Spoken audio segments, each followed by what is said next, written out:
he opened the bedroom door. It was like coming into the cold marbled room of a mausoleum after the moon has set. Complete darkness, not a hint of the silver world outside, the windows tightly shut, the chamber a tomb world where no sound from the great city could penetrate. The room was not empty. He listened. A little mosquito, delicate, dancing hum in the air. The electrical murmur of a hidden wasp, snug in its special pink warm nest. The music was almost loud enough so he could follow the tune. He felt his smile slide away, melt, fold over and down on itself like a tallow skin, like the stuff of a fantastic candle burning too long and now collapsing and now blown out.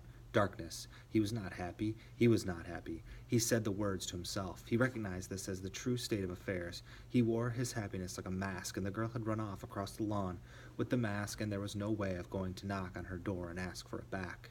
Without turning on the light, he imagined how this room would look. His wife stretched on the bed, uncovered and cold like a body displayed on the lid of a tomb, her eyes fixed to the ceiling by invisible threads of steel, immovable. And in her ears the little seashells, the thimble radios, tamped, tight, and an electronic ocean of sound, of music and talk coming in on the shore of her unsleeping mind. The room was empty indeed. Every night the waves came in and bore her off on their great tides of sound, floating her, wide-eyed, toward morning. There had been no night in the last 2 years that Mildred had not swum that sea, had not gladly gone down in it for the third time. The room was cold, but nonetheless he felt he could not breathe. He did not wish to open the drapes and open the French windows, for he did not want the moon to come into the room. So, with the feeling of a man who will die in the next hour for lack of air, he felt his way toward his open, separate, and therefore cold bed. An instant before his foot hit the object on the floor, he knew he would hit such an object. It was not unlike the feeling he had experienced before turning the corner and almost knocking the girl down. His foot, sending vibrations ahead, received back echoes of the small barrier across its path, even as the foot swung. His foot kicked. The object gave a dull clink and slid off in darkness. He stood very straight and listened to the person on the dark bed in the completely featureless night. The breath coming out the nostrils was so faint it stirred only the furthest fringes of life, a small leaf, a black feather, a single fiber of hair. He still did not want outside light. He pulled out his igniter, felt the salamander etched on its silver disk, gave it a flick. 2 moonstones looked up at him in the light of his small handheld fire, 2 pale moonstones, buried in a creek of clear water over which the life of the world ran, not touching them. "Mildred!" Her face was like a snow-covered island upon which rain might fall, but it felt no rain, over which clouds might pass their moving shadows, but she felt no shadow. There was only the singing of the thimble wasps in her tamped-shut ears, and her eyes all glass, and breath going in and out, softly, faintly, in and out, her nostrils, and her not caring whether it came or went or came. The object he had sent tumbling with his foot now glinted under the edge of his own bed. The small crystal bottle of sleeping tablets which earlier today had been filled with 30 capsules, and which now lay uncapped and empty in the light of the tiny flare. As he stood there, the sky over the house screamed. There was a tremendous ripping sound as if 2 giant hands had torn 10,000 miles of black lines down the seam. Montag was cut in half. He felt his chest chopped down and split apart. The jet bombers going over. 1, 2, 1, 2, 1, 2, 6 of them, 9 of them, 12 of them. One and one and one and another and another and another did all the screaming for him. He opened his own mouth and let their shriek come down and out between his bared teeth. The house shook. The flare went out in his hand. The moonstones vanished. He felt his hand plunge toward the telephone. The jets were gone. He felt his lips move, brushing the mouthpiece of the phone. Emergency hospital. A terrible whisper. He felt that the stars had been pulverized by the sound of the black jets, and that in the morning the earth would be covered with their dust like a strange snow. That was his idiot thought as he stood shivering in the dark and let his lips go on moving and moving. They had this machine. They had 2 machines, really. One of them slid down into your stomach like a black cobra down an echoing well, looking for all the old water and the old time gathered there. It drank up the green matter that flowed to the top in a slow boil. Did it drink of the darkness? Did it suck out all the poisons accumulated with the years? It fed in silence with an occasional sound of their inner suffocation and blind searching. It had an eye. The impersonal operator of the machine could, by wearing a special optical helmet, gaze into the soul of the person whom he was pumping out. What did the eye see? He did not say. He saw but did not see what the eye saw. The entire operation was not unlike the digging of a trench in one's yard. The woman on the bed was no more than a hard stratum of marble they had reached. Go on, anyway. Shove the bore down. Slush up the emptiness, if such a thing could be brought out in the throb of the suction snake. The operator stood smoking a cigarette. The other machine was working, too. The other machine, operated by an equally impersonal fellow in non-stainable reddish-brown coveralls. This machine pumped all of the blood from the body and replaced it with fresh blood and serum. Got to clean 'em out both ways, said the operator, standing over the silent woman. No use getting the stomach if you don't clean the blood.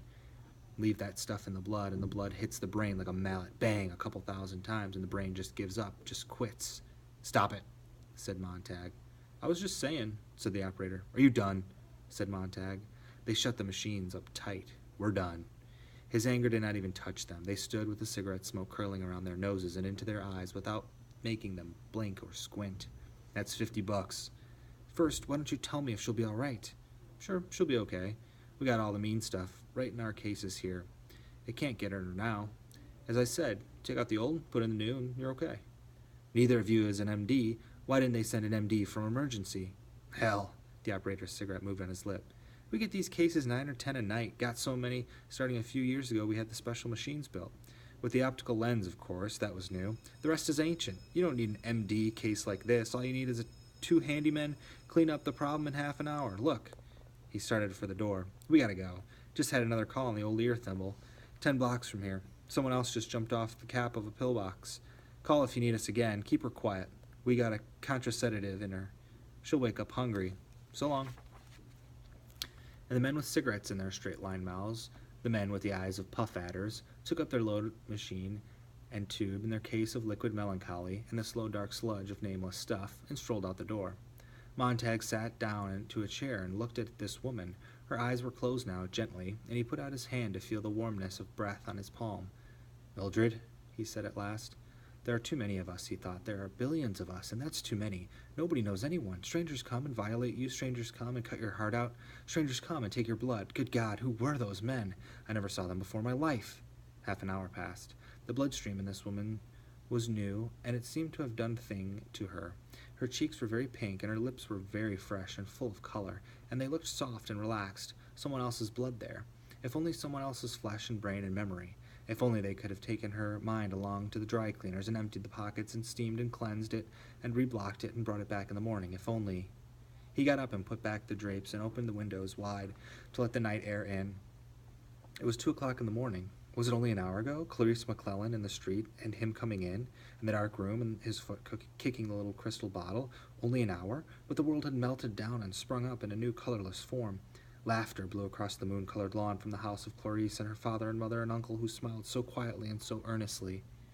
Above all, their laughter was relaxed and hearty, and not forced in any way, coming from the house that was so brightly lit this late at night, while all the other houses were kept to themselves in darkness. Montag heard the voices talking, giving, talking, weaving, reweaving their hypnotic web. Montag moved out through the French windows and across the lawn without even thinking of it. He stood outside the talking house in the shadows, thinking he might even tap on their door and whisper, "Let me come in. I won't say anything. I just want to listen. What is it you're saying?" But instead, he stood there, very cold, his face a mask of ice, listening to a man's voice, the uncle, moving along at an easy pace. Well, after all, this is the age of disposable tissue.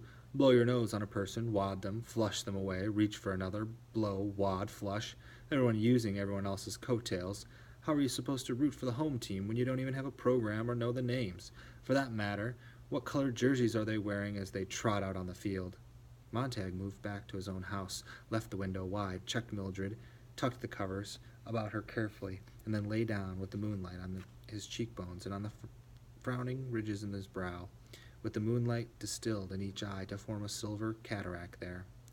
1 drop of rain, Clarice, another drop, Mildred, a third, the uncle, a fourth, the fire tonight, 1 Clarice, 2 Mildred, 3 uncle, 4 fire, 1 Mildred, 2 Clarice, 1, 2, 3, 4, 5, Clarice, Mildred, uncle, fire, sleeping tablets, men, disposable tissue, coattails, blow, wad, flush, Clarice, Mildred, uncle, fire, tablets, tissue, blow, wad, flush.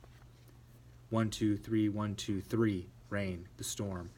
The uncle laughing, thunder falling downstairs, the whole world pouring down. the fire gushing up in a volcano, all rushing down around the spouting river roar and rivering stream toward morning. I don't know anything anymore, he said, and let a sleep lozenge dissolve on his tongue. At 9 in the morning, Mildred's bed was empty. Montag got up quickly, his heart pumping, and ran down the hall and had stopped at the kitchen door. Toast popped out of the silver toaster, was seized by a spidery metal hand that drenched it with melted butter. Mildred watched the toast delivered to her plate. She had both ears plugged with electronic bees that were humming the hour away. She looked up suddenly and saw him and nodded. "You all right?" he asked. She was an expert at lip-reading from 10 years of apprenticeship at seashell ear thimbles. She nodded again. She set the toaster clicking away at another piece of bread. Montag sat down. His wife said, "I don't know why I should be so hungry." "I'm hungry." "Last night," he began. "Didn't sleep well. I feel terrible," she said. "God, I'm hungry. I can't figure it." "Last night," he said again. She watched his lips casually. "What about last night?" "Don't you remember?" "What? Did we have a wild party or something?" "I feel like I've got a hangover. God, I'm hungry. Who was here?" "A few people," he said. "That's what I thought." She chewed her toast. "Sore stomach, but I'm hungry as all get out. I hope I don't do anything foolish at the party." "No," he said quietly.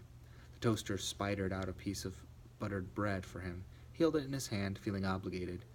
"You don't look so hot yourself," said his wife. In the late afternoon it rained, and the entire world was dark gray. He stood in the hall of his house, putting on his badge with the orange salamander burning across it. He stood looking up at the air-conditioning vent in the hall for a long time. His wife in the TV parlor paused long enough from reading her script to glance up. "Hey," she said, "the man's thinking." "Yes," he said, "I wanted to talk to you." He paused. "You took all the pills in your bottle last night." "Oh, I wouldn't do that," she said, surprised. The bottle was empty. "I wouldn't do a thing like that. Why would I do a thing like that?" she said. "Maybe you took 2 pills and forgot and took 2 more and forgot again and you took 2 more and were so dopey you kept right on until you had 30 or 40 of them in you." "Heck," she said. "What would I want to go and do a silly thing like that for?" "I don't know," he said. She was quite obviously waiting for him to go. "I didn't do that," she said. "Never in a billion years." "All right, if you say so," he said. "That's what the lady said." She turned her back to her script. "What's on this afternoon?" he asked tiredly. She didn't look up from the script again. "Well, this is a play comes from on the wall-to-wall circuit in 10 minutes. They mailed me my part this morning. I sent in some box tops. They write the script which one part missing. It's a new idea. The homemaker, that's me, is the missing part. When it comes time for the missing lines, they all look at me out of the 3 walls, and I say the lines. Here, for instance, the man says, 'What do you think of this whole idea, Helen?' And he looks at me sitting here center stage, see? And I say, She paused and ran her finger under a line on the script. 'I think that's fine.' And then they go on with the play until he says, 'Do you agree to that, Helen?' And I say, 'I sure do. Isn't that fun, Guy?' He stood in the hall looking at her. 'It's sure fun,' she said. 'What's the play about?' 'I just told you. There are all these people named Bob and Ruth and Helen.' 'Oh.' 'It's really fun. It'll be even more fun when we can afford to have the 4th wall installed. How long you figure before we save up and get the 4th wall torn out and a 4th wall TV put in?' 'It's only $2,000. "'That's 1/3 of my yearly pay.' 'It's only $2,000, she replied. "And I should think you'd reconsider me sometimes. If we had a 4th wall, why, it'd just be like this room wasn't ours at all, but all kinds of exotic people's rooms. We could do without a few things.' 'We're already doing without a few things to pay for the 3rd wall. It was put in only 2 months ago, remember?' 'Is that all it was?' She sat looking at him for a long moment. 'Well, goodbye, dear.' 'Goodbye,' he said. He stopped and turned around. 'Does it have a happy ending?' 'I haven't read that far.' He walked over, read the last page, nodded, folded the script, and handed it back to her. He walked out of the house into the rain. The rain was thinning away, and the girl was walking in the center of the sidewalk with her head up and the few drops falling on her face. She smiled when she saw Montag. 'Hello.' He said hello, and then said, 'What are you up to now?' 'I'm still crazy. The rain feels good. I love to walk in it.' 'I don't think I'd like that,' he said. 'You might if you tried. I never have.' She licked her lips. 'Rain even tastes good.' 'What do? Go around trying everything at once?' he asked. 'Sometimes twice.' She looked at something in her hand. 'What have you got there?' he said. 'I guess it's the last of the dandelions this year. I didn't think I'd find one on the lawn this late. Have you ever heard of rubbing it under your chin? Look. She touched her chin with the flower, laughing. Why? It rubs off. I'm in love. Has it? He could hardly do anything else but look. Well, she said, you're yellow under there. Fine, let's try you now. It won't work for me. Here. Before he could move, she had put the dandelion under his chin. He drew back and she laughed. Hold still. She peered under his chin and frowned. Well, he said. What a shame, she said. You're not in love with anyone. Yes, I am. It doesn't show. I am, very much in love. He tried to conjure up a face to fit the words, but there was no face. I am. Oh, please, don't look that way. It's that dandelion, he said. You've used it all up on yourself. That's why it won't work for me. Of course, that must be it. Oh, now I've upset you. I can see I have. I'm sorry, I really am. She touched his elbow. No, no, he said quickly. I'm all right. I've got to be going, so say you forgive me. I don't want you angry with me. I'm not angry. Upset, yes. I've got to go see my psychiatrist now. They make me go. I make things up to say. I don't know what he thinks of me. He says I'm a regular onion. I keep him busy peeling away the layers. I'm inclined to believe you need the psychiatrist, said Montag. You don't mean that. He took a breath and let it out, and at last said, No, I don't mean that. The psychiatrist wants to know why I go out and hike around in the forest and watch the birds and collect butterflies. I'll show you my collection someday. Good. They want to know what I do with my time. I tell them sometimes I just sit and think, but I won't tell them what. I've got them running, and sometimes I tell them I like to put my head back like this and let the rain fall in my mouth. It just tastes like wine. Have you ever tried it? No, You have forgiven me, haven't you? Yes, he thought about it. Yes, I have. God knows why. You're peculiar, you're aggravating, yet you're easy to forgive. You say you're 17? Well, next month. How odd, how strange. My wife, 30, and yet you seem so much older at times. I can't get over it. You're peculiar yourself, Mr. Montag. Sometimes I even forget you're a fireman. Now, may I make you angry again? Go ahead. How did it start? How did you get into it? How did you pick your work, and how did you happen to think to take the job you have?